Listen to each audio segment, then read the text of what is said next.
welcome everyone to this week's Citizens Climate University. It's a weekly webinar program of Citizens Climate Lobbies that provides CCL supporters with access to in-depth training opportunities on topics related to climate change and effective climate advocacy. I'm your host, Brett Cease, and tonight's topic is specifically the fourth part in our series on working with Congress, how to lead a lobby meeting. All right, so thank you obviously all for being here tonight for this training. In this lesson, we're going to go into detail about the special role that you are going to play as a lobby meeting leader. And again, a reminder, the lead makes sure that our teams go into the meeting with a plan and that everyone knows how to work together to ensure a successful meeting. You might be listening to this call, whether live or later on in the recorded version, because you know you'll be leading a lobby team meeting this June, or maybe because you know you might be needed in this role in the future. Or you simply want to keep deepening your understanding on how we at CCL lobby. However, and wherever you're entering into tonight's training, we are glad to have you with us. So joining me tonight is our wonderful Northwind Regional Coordinator and personal friend of mine, Mindy Aller. Mindy guides and supports chapter leaders and volunteers in the Northwind region, which includes Minnesota, North Dakota, South Dakota, Iowa, and Nebraska, in their incredible work to create a livable world. Mindy's project management experience aids her in guiding volunteers to set goals, devise new strategies, and meet their plans, and her technical expertise provides a good platform for supporting volunteers and utilizing tools available to them. With a deep social justice background and experience as a volunteer and community educator, Mindy has additional skills and conviction to motivate and train CCL leaders. If we've done our job well here tonight, at the end of our hour together, we're going to have the chance to highlight the important role that you play as lobby meeting leaders. We'll emphasize and underscore again the importance of advanced planning and some recommendations on how to set that up, the considerations on recommendations that have worked for others. And we'll also demonstrate how to navigate and adapt to some of the potential challenging situations you might encounter as a leader, so you can feel more prepared and ready to handle anything. And our agenda is pretty straightforward. We're going to talk first about the importance of you as the meeting lead. We'll then think through some advanced planning suggestions. We'll think about how you can structure your own meeting. And then we'll think through additional leadership considerations with some role models and scenarios on those situations, and then give you some final considerations. But with that, thanks so much for being here, everyone. I'm going to pass it to Mindy, and we hope you really enjoy your time together with us tonight. Yeah, thanks, Brett. Leadership is so essential in our world today. As you know, thoughtful leadership is time-consuming. It requires self-reflections as well as getting to know your team. So many of us have stepped out of our comfort zone to be a leader, especially complicated by another year of the pandemic, trying to keep up with the zigs and zags of the congressional reconciliation process. That brings me naturally to a quote by John Woods of Braver Angels that I'd like to share with you. Our nation faces a test right now. You could say it is a test of our commitment to social justice, constitutional liberty, economic survival. Many of these may be right, but more than anything, we face a test of our ability to hold true to the civic conscience of American life that freedom fighters from the Revolution to Dr. King and beyond died to give life to. That is an America in which we meet injustice and political differences with moral resolve, coupled with goodwill for our neighbors and commitment to the communities that are the cradles of our shared tomorrow. So this is what your leadership, all CCL leadership, is about, a commitment to the communities that are the cradles of our shared tomorrow. First of all, with so much thrown at us today, from how to navigate the post-vaccination world to thinking about system changes, we hope you're taking care of yourself and finding your voice in being part of solutions we need. The system that we are trying to change at CCL is connected to the other systems we also need to change. Each of you are stepping into the unknown, learning new technology, taking on the responsibility of managing your own team's scheduling process, reaching out and coordinating all of your teammates online, and probably balancing many other different changes.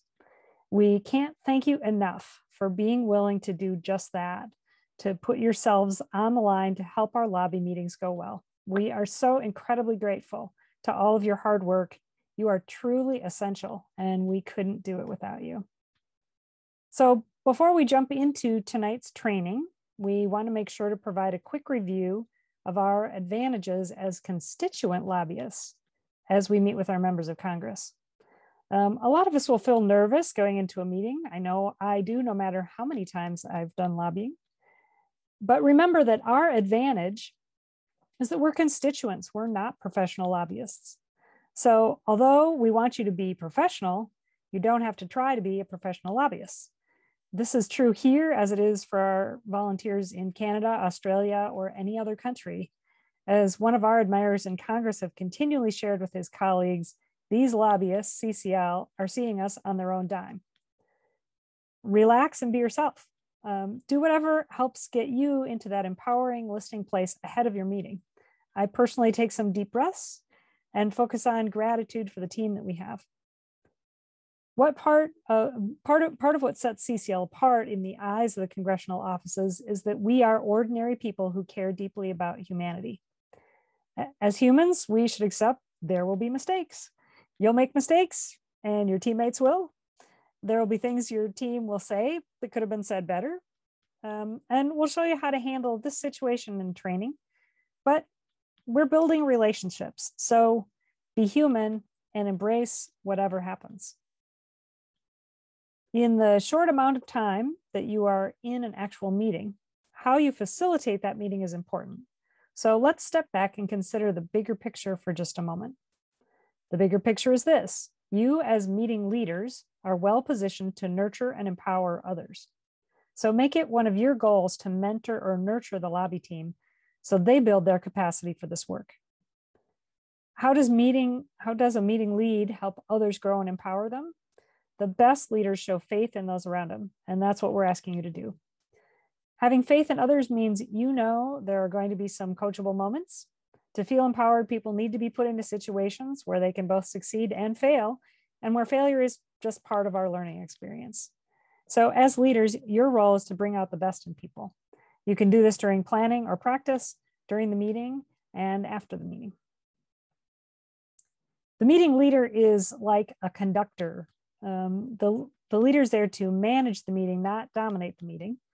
There will be exceptions, such as when there's a long established relationship and expertise on the topic that's been ongoing between the leader and the office. But this means that the leader is not necessarily the one who talks the most, but who is in charge of the transition points of the meeting, between speakers, between roles, getting the conversation back on track, wrapping things up, cueing people verbally, or in online meetings, finding a nonverbal way to chat with your teammates whenever they're talking too long. So if constituents and liaison are present, the leader also ensures the constituents are heard from. So you're conducting your choir, conducting your orchestra, not necessarily doing all the talking. So it's helpful to look for facial and body cues in face-to-face meetings. They're a little harder on Zoom, but sometimes consider when we're preparing for face-to-face meetings on the Hill, which maybe some of you are, I'll ask my team to look to see who the staff or member of Congress appears most interested in hearing from. Who do they look at the most? That person needs to speak up more than the original plan. Or if you see them respond to something someone in the group has said, ask them to say more. The leader should be able to understand the meeting situation and respond accordingly. The goal of deepening relationships should always be at the forefront of your lobby team's mind. Lastly, given the strong relationships we've built over the past decade across Congress, as leaders, we can move forward with confidence that we have the policy acumen, the skill set, and the grassroots to support to pass effective legislation such as carbon dividend bills. On the final example of the joy of being a leader comes from the empowerment and mentoring of young adults that you hopefully will have the chance to work with in your meeting. An example of this is that you can help younger people feel a part of the team. One way to do that is through technology. They can contribute so much in that area and feel great about it. CCL recommends including a volunteer in each meeting who will solely be helping your team with managing the technology platform that is for your virtual meetings. So now to Brett for some advanced planning. Hey, thank you, Mindy. We'll do this advanced planning section, and then we'll pause for Q&A here too. So start thinking about any questions that you may have based on what Mindy's already shared, and we'll make sure to get to all of them before we keep moving on, because I know that there's a lot to cover tonight. So let's jump in, obviously, with some important considerations to keep in mind as you help your team in advance here. And obviously, the time you take now to plan ahead of your meeting is going to help you feel empowered and the rest of your team know how to work together to be on that shared stage for your important moment to shine. So a couple of quick reminders about our trainings ahead of June Lobby Days. I'm guessing that all of this is probably familiar for everyone that's on the call or listening in, but just in case you've missed Lobby Training 1 and 2, we basically have those available. You're more than welcome to check those out. I'll put a link where you can find all of the information about preparing for Lobby Days, including these trainings, in the chat. In the first one, Dr. Richter reviewed overall CCL's legislative plan heading into the summer of 2022, especially as we continue to wait to see what happens with reconciliation, approaching the midterms and all these other details up to the moment in Congress. And then this most recent one, just last week at the same time as tonight, we reviewed all of our primary and supporting asks. So especially if you want more context about the nuances behind those asks and why CCL selected what we have, and even the specific segments by which each of the members of Congress are being engaged, since this year the asks depend on if you're meeting with a Republican and Democrat, et cetera. We do refer you to those 2 trainings. And then for anyone on your team that hasn't yet taken the online climate advocate training, I'm just realizing that I advanced the slide here. We would recommend that you also check that out. So if you're having a hard time finding that, I'll also put a link to that in the chat. But that is a 2.5-hour workshop. We're also offering it at the conference. So if you are joining us either live or virtually for the conference, that's another wonderful place that you can see it. It's also available at this link on demand if you don't have time that day. That is the one requirement that we ask all lobby attendees to check out before they actually participate in one of CCL's lobby meetings. So with all of that background highlighted, let's talk a little bit more about some of the other considerations that you want to think through to decide kind of right off the bat. The first thing that I'm guessing has already been decided, but just to clarify again, if it hasn't, to check in with your liaison or your state coordinator, is whether your meeting this June is happening in person or online. We are hearing about 1/3 of our meetings, a little under that, are going to be happening on the Hill for the first time in 2+ years. So we're really excited about that. But that still means that the majority of our meetings are going to be happening virtually still. So a lot of what we're going to be walking through applies to both, but I will consider some virtual considerations in particular on the next couple slides after this. After you establish that, you want to think through who wants to get involved. You have a lot of young adults in your chapter that have recently gotten engaged that want to share their story. Do you have community leaders that you can tap into as trusted messengers to make sure that they can highlight their support as a way for the member of Congress or their staff to really help understand the support in the district that's behind this policy or your main ask? And then once you really set the schedule or the actual kind of roster, if you will, for who you'd like to have on your team, the next thing is to think through who and how to coordinate scheduling everyone so that you can find a time when you're all available to start with some advanced planning that we'll get through. And you can do that again through a poll online like Doodle. You can reach out to individuals to figure out their one-on-one, but it's really up to you often as the meeting lead to start thinking through how you want to coordinate and make sure that people are getting together and having multiple times to really talk and think through and immerse themselves as a team to build that solidarity and that sense of communication ahead of actually showing up to DC. So again, as a reminder, as far as timing as well, large groups are being scheduled the full week of June 13th, but you are welcome, especially if the office recommends a different week in June. You do not have to necessarily coincide. The benefit of having so many of these meetings virtually is that they don't all have to be on the same fly-in day on the Hill. So if you're offered a different time and you're working with a scheduler or your liaison has a different date, that's entirely okay. It doesn't have to be the week of the 13th of June.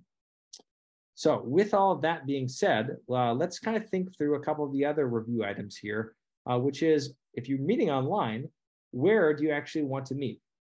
Now, we recommend, obviously, if you're meeting online, that you use the same platform that you're going to be meeting the member of Congress on with your practice platform.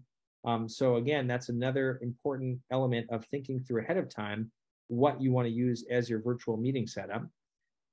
We're, again, very familiar as CCLers with Zoom.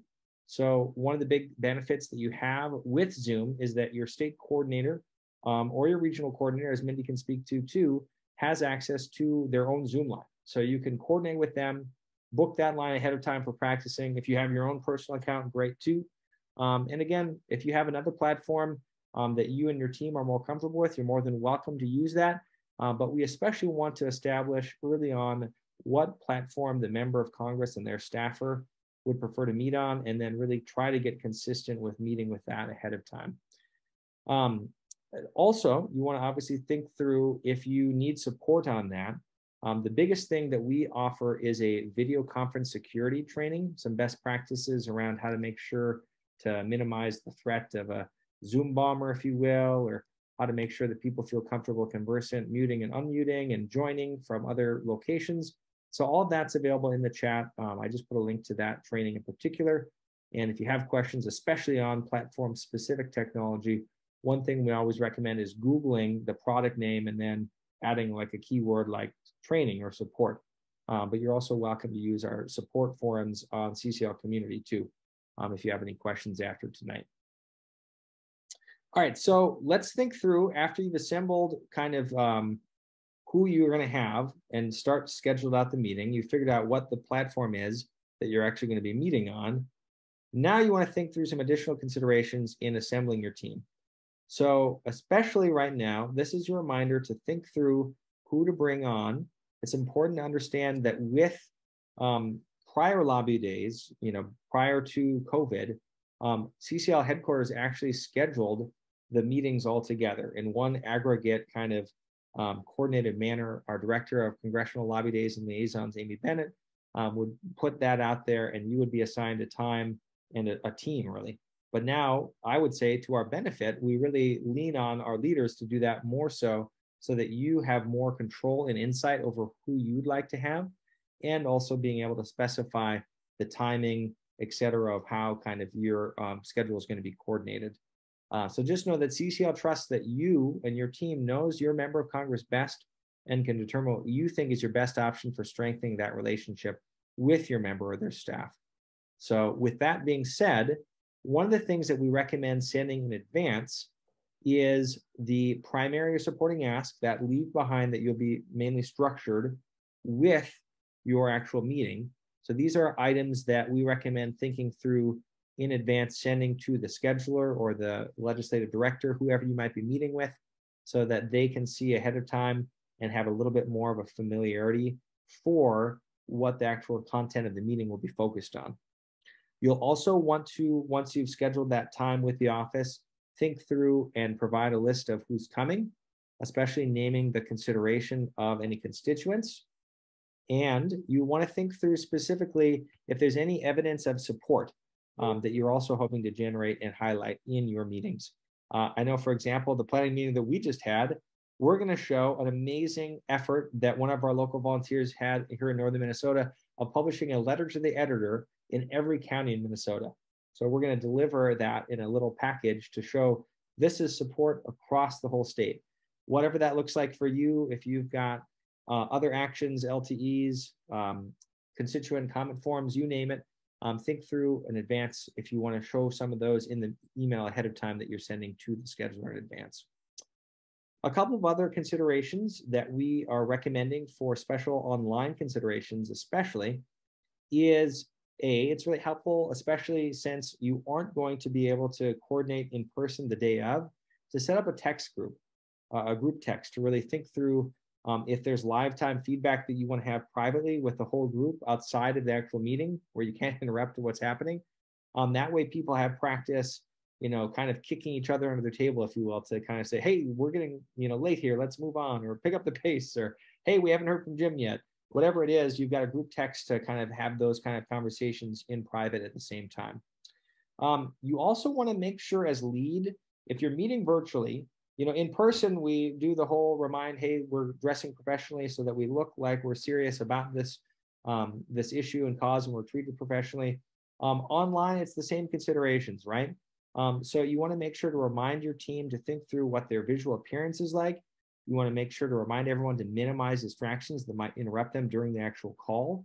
So muting their phones or setting them to vibrate, obviously, so they can still be part of the group text. Silence their computer notifications, like you just heard from mine just a little bit ago. That was a little learning moment, right? And make sure that pets or kids or anything that may be interrupting them are taken care of ahead of time, that they've got a plan for it. And again, just thinking through how they look on the camera. With your practice meetings ahead of time, you can ask everyone to, practice looking at the camera as they're speaking, what their background's like so it's not messy. Again, how they can make sure that their audio and visuals are checked ahead of time so that you don't have any kind of connection glitches the day of. And you also want to make sure to think through even how your name shows up in the actual technology you're using. So is it first name, last name? Are you putting your cities as well? Are you putting your roles or your titles in your community, your preferred pronouns, your favorite, appreciation for the member? You get creative, however you want to use that name setting. Just make sure that you don't have people joining that say Terry's iPad or, whatever it might be. Update and rename those names and practice that so you're professionally crisp on that point too. This is above and beyond maybe, but I always even have the best practice ahead of time of reminding everyone on your team to restart their computer ahead of the actual meeting and to have already downloaded the most recent version of Zoom, if that's the platform you're using or whatever it is, so that they're up to date with whatever important updates that platform uses. And if you're having connection trouble, one of the go-to areas again to remind people of is turning off their video camera. They can still have that connection then just with audio. So again, all of this is helpful review ahead of time. The key thing too is just being flexible. Mindy is going to go over some, adaptive ways of consideration in just a little bit. But I think that really is, advanced planning makes for being able and kind of more ready to respond in the moment, so you're not having to manage everything at once. You've already thought through a lot of this. And as lead, I also do recommend making sure to monitor your email or your texts, for a couple hours ahead of time the day of, just in case somebody's trying to get a hold of you with a final question or the office is having to reschedule, whatever it is. It's going to be really important for you as lead to kind of be on top of that communication with the rest of your team. Thanks, Brett. So we've reviewed how to get your team planning process going. Now let's review some ideas for connecting and coordinating with your team. So once your team is firmed up, introduce yourself by email and call. I really suggest a phone call. We're all getting more and more emails these days, and a personal one-on-one phone call can help you as a lead connect and get to know each of your team members a bit more, while also helping them feel welcome and more comfortable with what to expect. That's particularly if your team members are people you don't already know. So ask which roles they prefer to fill. If they're new to CCL, then it might be a good time to review and explain the importance of each role. And especially, like I said, if you don't know a volunteer, spending a few minutes getting to know them can help you determine what role might be a good one for them, and also helps to build trust in each other. Send out an email introducing your team members to each other and ask them to choose from a list of dates for a planning meeting. As Brett said, you might use a doodle poll or some other way to help coordinate when you would do a practice meeting, as well as making sure they know how to connect for your lobby meeting itself. And then in your email to the team, you can also include any relevant links that you think might help them to articles or information about the member of Congress whose office you're meeting with. What about a format for those meetings? You can use CCL's meeting plan template as a guide to solicit, discuss, and prioritize everyone's ideas for the meeting. Key items to discuss include the appreciation, your primary goal for the meeting, your ask, supporting ask if you feel you need one, and open-ended questions for your discussion. So you can also find additional planning guidance on the Planning Your Lobby Meeting training page. Yeah. So here are some suggestions for the ideal situation, but we realize many of us might be sometimes scrambling to get ready. So contact ahead of time is a good thing, especially if your meeting is in DC, being able to talk about it before you get there. All right, now I see a few suggestions coming in. Recruiting other CCL members to join the meeting and drafting a general plan from the template. That's good. We've gotten together on Zoom already. All right, that's great. And brainstorm strategy, primary ask, and how best to use the time of our member of Congress. That's great. Yeah. Always try to read through the last year or two of full meeting notes, which the liaison will receive or should have already received by now, to get a sense of where things stand with this office, what's been tried before, and where we left things with the last meeting. In your planning, you can also ask someone who's been in one of those meetings if they're not joining this one to even give you some background. So if there's a meeting plan submitted by the liaison, you can review that meeting plan. Of course, if the liaison's already part of your meeting, they'll tell you themselves. So discuss the plan strategy or create one. And as Brett mentioned, Danny's suggestion is to email ahead of time the primary or supporting ask, the leave behind that you would give them. You can send that to them ahead of time instead of, as well as, having a link to it while you're there in the meeting. Be sure you review with your team the concept of open-ended questions and the supporting ask when you would use it. So we use supporting ask to build additional support to work together when the office is not ready to respond to our primary ask. If not already specified in the meeting plan, then help the team to settle on that supporting ask. So as a lead, you want to facilitate the transitions. Like we said, you're the conductor, either verbally or with body language cues. In the case of virtual meetings, you might also use your text string for your team. But a verbal cue could sound like, Layla, would like to tell you why we're here today and what we're asking for. So you can actually say out loud, sometimes even reminding a team member that it was their turn to speak. So during the planning meeting, figure out how you will cue each other, how you as the leader will cue each of your team members. And it's also possible if you practice well enough, you may not even need those cues. So whatever feels right in the current situation, that's what you go ahead and do. Trust your own feelings on this. There are sample meeting outlines on CCL Community, so you can review those with your team, especially if you need other ideas for what to do. Make sure during your planning meeting that you assign roles. Look through those roles that are part of the lobby meeting planning. And if your team settles into a plan that you and others feel good about, you're also welcome to email maybe some of those bullet points of your agenda to the office ahead of time. Research that the Congressional Management Foundation has done in the past highlights that staff in the meeting appreciate being able to prepare resources and question responses ahead of time. It's not necessary, but if you want to do that, that can be a nice thing, especially with virtual meetings. Often the staff members are doing lots of meetings one after another, and they appreciate having something to refer to when they actually meet with you. As the meeting lead, obviously, you want to make sure to encourage everyone to participate in the discussion. And as a reminder, Mindy mentioned that Lobbying 201 series training, ahead of this one. It reviews all of the roles in more detail and really shows the demonstration of what actually a beginning, middle, and end of a meeting looks like. But we just have them here on this slide again, if it's helpful for people to look through and think about, again, who on your team is going to be best slotted for each of these specific roles and positions. If you have any specific recommendations, or questions tonight, we're definitely happy to field them. But I probably won't read all these out loud here because they're available also on community and that link to the 201 training that I put in. So let's jump into specifically kind of the expressing leadership area. And what I'd like to do here is discuss some leadership considerations before, during, and then after your lobby meeting. So again, these are things that you can think through at any point, but let's kind of start from the pre-meeting huddle. So what you want to do is, especially as you're gathering your team together, if you will, you want to think through having an online pre-meeting huddle. Jane was kind of referencing trying to set that up, obviously, in Hart or wherever they may be on the Senate side of things here too. But you can also do that virtually.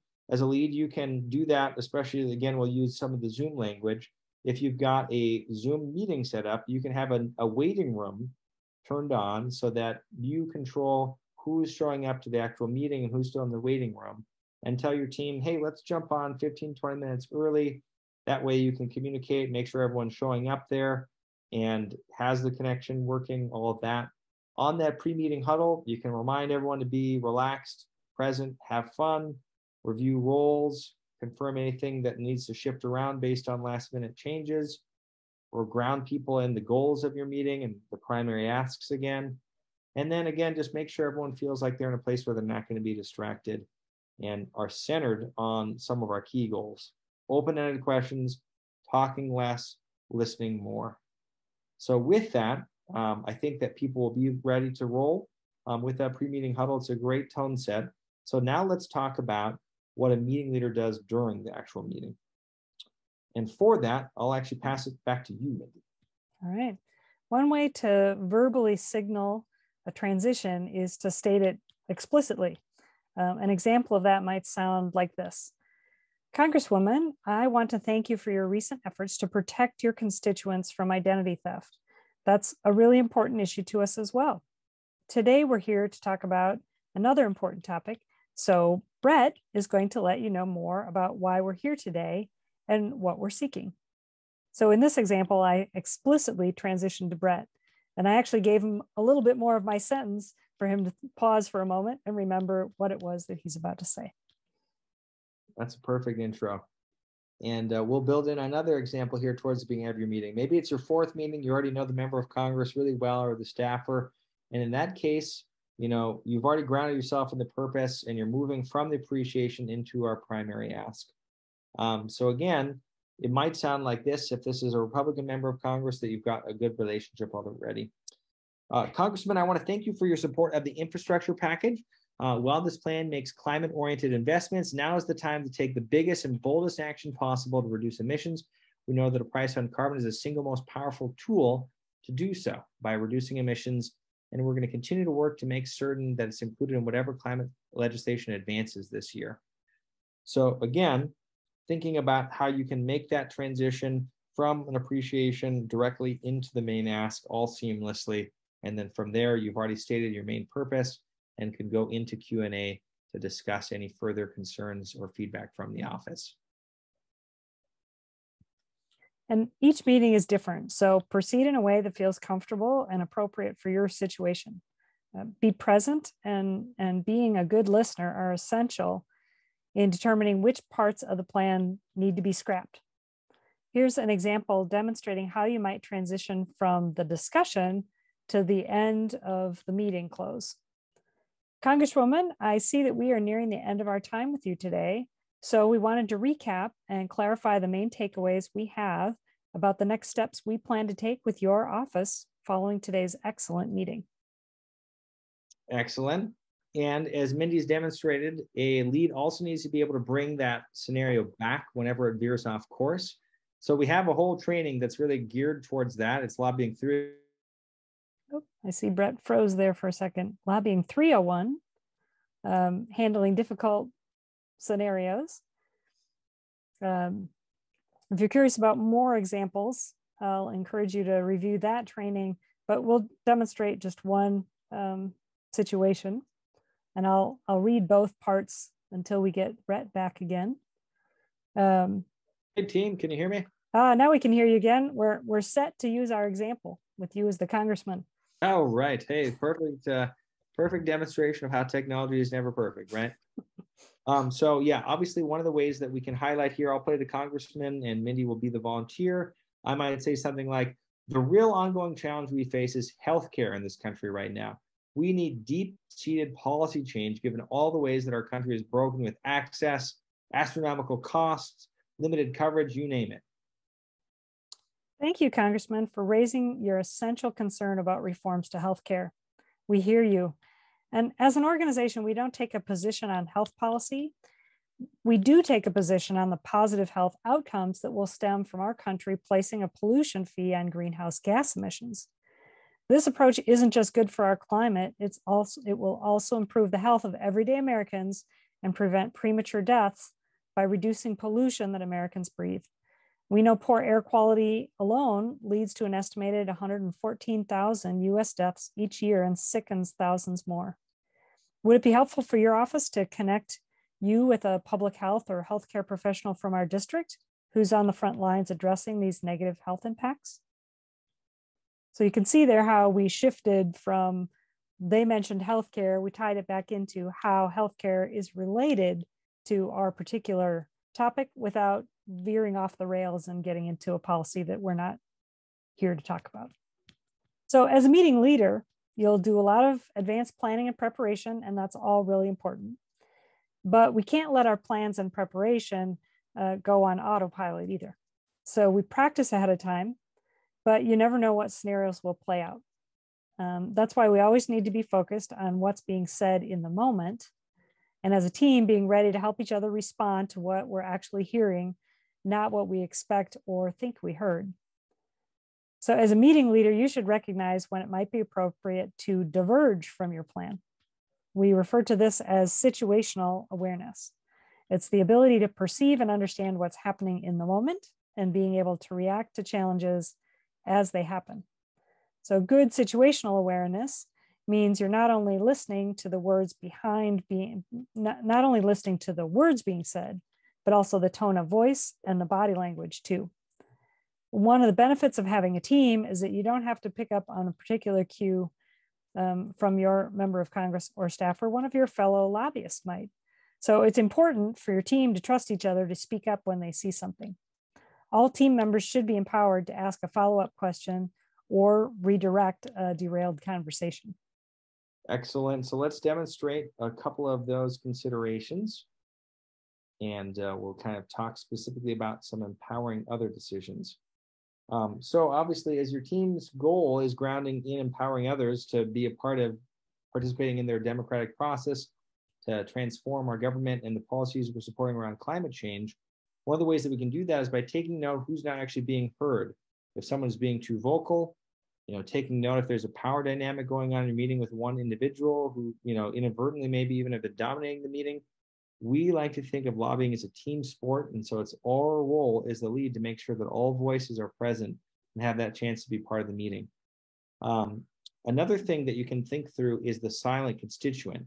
So you may choose, again, for this example, to find a way to cue them to speak, or bring them again into the conversation with a verbal cue, such as something like, Mindy, I'd like to just pause for a moment and see if there's anything that you'd like to add to that point. Whatever it is, use your own wording. Invite people again that maybe haven't been directly participating to make sure that their voice is also included in the experience. And another element to think through is specifically the scenario if somebody is stumbling, right? So with all these transition examples, we encourage you to practice them out loud with your team so that it feels natural ahead of time, so that in the heat of the moment, everyone's already, felt like, oh, okay, yeah, we know how to handle this if somebody is stumbling, or if we need to bring in another voice that's been quiet. If somebody says something that's flat out wrong, rather than overtly correcting them, one of the ways that we recommend trying to approach something like that is, if I may, let me add to what Mindy was saying, really building on directing rather than calling each other out, calling each other in, to really kind of refining that conversation. Your team's obviously going to appreciate you for not correcting them or pointing out that they forgot something. And, this is one last scenario we'll throw out there. This is, again, something that's helpful to think through ahead of time. It rarely happens. But again, just to be prepared as meeting leads, if somebody in your team does get heated for whatever reason based on the dialogue, here's how that could play out. I'll actually play the role of the angry volunteer, and Mindy's going to swoop in here to play the team lead. All right, here I go. It's you guys in Congress that are stalling and making this worse. You idiots should step in and actually do something on climate for once. Congresswoman, obviously we are very passionate people, and we're working very hard to get something done on time. So you were just saying that you think driving innovation should be front and center of any renewable energy agenda. Could we share with you more about what we've learned regarding this? How this growing global trend towards accountability for carbon emissions actually creates an opportunity for America to capitalize on its competitive advantage? The size of your teams will vary from meeting to meeting, and the format you're going to use will change with that. So if there are just 2 or 3 volunteers in a meeting, which might be true for our in-person meetings, especially in DC this time around, then each person will need to fill one or more role. So if your meeting is via telephone, which sometimes happens instead of Zoom, then you may not want more than 2 or 3 people. If your team ends up being a larger group, it might mean some folks do not have to speak that much outside of their initial brief personal story of introduction and maybe what concerns have brought them to the meeting. As a leader, you want to acknowledge and appreciate them for that. But having additional people in the meeting whose role is to look pleasant and affirming their interest is important, even if they don't say much. As a lead, it's key to help value them for being present. In fact, a few of our Senate meetings have experimented with supporter observers where a lot of CCL volunteers can support the lobby team by being present on Zoom with their camera on and being muted. It just gives that feeling of that we have a lot more constituents that are concerned about this issue, even if there's not time for everyone to have a speaking role. So you may also run into a situation where only minutes ahead of time of the meeting, one of your team members texts you to pass on they're going to be late. Coming in late has a chance to significantly disrupt the meeting. So as a result, you should be clear with your team ahead of time that the only time you want a team member trying to join a meeting already in progress is if they're a constituent. That's really our recommendation. So otherwise, politely let your group know that coming in late will disrupt the meeting and that you'll fill them in on the meeting afterwards. And one way to do this with a Zoom meeting is to lock the meeting and make sure that your meeting, that the waiting room is turned on as soon as the staff and member of Congress have arrived. The final situation to review for meetings is when a volunteer or another unplanned attendee might show up for a meeting. This again, if you've locked the meeting after the member of Congress and staff arrived, and also if you have a waiting room turned on, that can prevent someone from coming in that you weren't expecting. But if it happens on Zoom, you're fully empower your team to make that decision to remove them from the meeting if you don't know who they are and you don't want them to be there. So let's talk a little bit about debriefing the meeting. Immediately following your meeting, you'll want to do a debrief with your team. So you should have enough time between meetings, even if you're doing in-person meetings. In that case, you can huddle outside in the hall, but make sure you go far enough around away from an office if you're meeting in person that they can't hear you. You might also have to do it outside with the way security is. They may be escorting you back to security right after your meeting. If you're on Zoom, you can either stay on the line that you're on after the member of Congress and or their staff have left the meeting. You can just tell your team to be sure and stay there, or you could set up a separate meeting ID that your team would switch to for debriefing the meeting. But most important is just during that debriefing time, you as the meeting lead can begin talking about what went well, what opportunities were there for improvement. Ask the note taker to read the notes back so that you can add anything that anyone else observed and wants to make sure are part of the meeting notes. Also make sure that you look on what's on the back of the meeting form, because there are a couple other sections that you want to make sure you've answered, and there's also even an important things to capture section. As the leader, you should verify the plan for how follow-up is going to happen. Note who's going to do the follow-up and who will file the meeting minutes online. Those are really, really important. And how will you thank the office, whether it's through something online, such as maybe a kudo board or a thank you card, which could either be virtual or something that you actually do in person. I just put a link to that thank you card in the chat. We know that we're almost at time, so I just have this one last slide and then we'll go to Q&A, and if we go a little bit over the top of the hour, that's totally fine. So the last thing that we want to make sure that as lead, you are still helping Bird Dog. You may not be the note taker, but you still are helpful and responsible for getting those meeting minutes submitted. Let's just take a quick look at the meeting minutes report tool.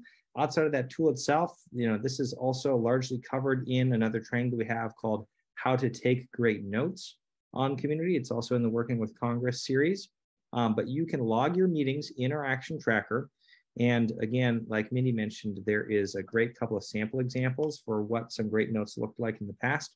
Both of those are in the chat. The note taker is one of those roles. They're assigned again to capture the details and then to submit them online afterwards. And we're doing online submittals, whether you're in person in DC or virtual. So gone are the days where we have paper and somebody else, an intern, has to type them back in at CCL. All of it's online with the action tracker. Again, key reminders, they're confidential. They're not to be shared with anyone else outside of the lobby team and your regional coordinator. And again, this is because we're in the relationship building business. Any breach of these notes could ruin the trust that we've built up with the office. They're really important documents that help us build momentum. So as meeting lead, we ask you to review them a final time with your note taker to make sure that you feel good about the full capture of those details based on the debrief that Mindy just spoke about. And again, you can look on ahead of time the prompts those questions are going to be asking you for. So this is available on CCL Community with the note-taking form, whether there was a legislative staff present or the member themselves. Who else was present? The roster for your attendees with a C next to anyone that was a constituent. The note should emphasize the legislators' concerns and their comments and questions, not your own as well. And we're focused on a 50-50 split, at least, for them talking. We don't want to talk at them. We want to listen. So they should capture the number of open-ended questions we're asking, any endorsements or statements of support we've shown, and the follow-up tasks that we've generated. That's absolutely critical. If we've committed to something in the meeting, we need to deliver on it so that we can be reliable and held accountable to deepen that trust. And so with that, if you have any questions about the notes process, you're also more than welcome to email Amy Bennett, our CCL Director of Congressional Lobby Days and Liaisons, and her email's in the chat. And with that, a couple of quick final reminders. If you have attended this training, we have logging. Your training is an option now, so feel free to go to the bottom of the training page and click on that link to get credit in the action tracker to show us that you completed that training. And as well, you can also use the action tracker under chapter and volunteer development, click on training, and then type in the specific training name of the topic that you've attended that night and get credit that way as well. We hope that you found tonight's training useful and empowering. If you have any follow-up questions, you're more than welcome to use our forums. Here are Mindy and I's contact information. We would be honored to be in touch with you if we can help interface or provide any additional support. And in the words of Brene Brown, in a follow-up and a powerful closing quote, the connection that you get to lead as lobby meetings is that energy that exists between people when they feel seen, heard, and valued, when they can give and receive without judgment, and when they derive sustenance and strength from the relationship. Thank you for building that with our members of Congress and your teams. We can't wait to hear all about how your meetings go. Stay safe, everyone. Thanks again. Thank you for listening to this episode of Citizens Climate Lobby's training program. You can tune into more episodes anywhere podcasts are available. Inspired by what you heard today? Join Citizens Climate Lobby to advocate for bipartisan climate solutions. Go to community.citizensclimate.org to find more trainings, resources, your local chapter, national action teams, discussion forums, and more. Be sure to like our Facebook page and follow us on Twitter and Instagram @CitizensClimate. We also invite all of our listeners to subscribe to our YouTube channel for more inspiration. Like what you hear? Recommend us to your friends and make sure to give us a 5-star rating. It helps us show up on other listeners' feeds. Feel free to pass on any suggestions for future episodes in the comments as well. And together, we are creating the political will for a livable world.